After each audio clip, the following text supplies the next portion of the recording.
তোমরা হয়তো অনেকেই আশিক জিনের নাম শুনেছো। শুধু তারাই বুঝবে যারা আশিক জিনের পাল্লায় পড়েছে। তাদের জীবনটাই কেমন যেন ধমকে গেছে। আমার নাম মাইমুনা।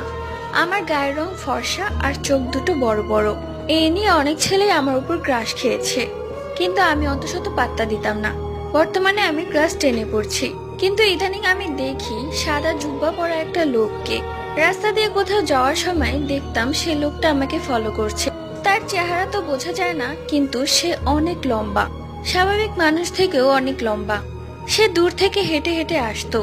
আরেকদিন তো বৃষ্টি পড়ছিল, আমি ছাতা নিয়ে স্কুলে যাচ্ছিলাম।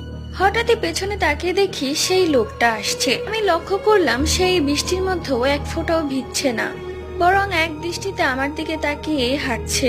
বিষয়গুলো আমি মাকে বললাম। মা আমাকে নিয়ে একটি কবিরাজের কাছে গেল। সেই কবিরাজ জানালো আমার উপর জিনের ছায়া পড়েছে, আর সেটা হচ্ছে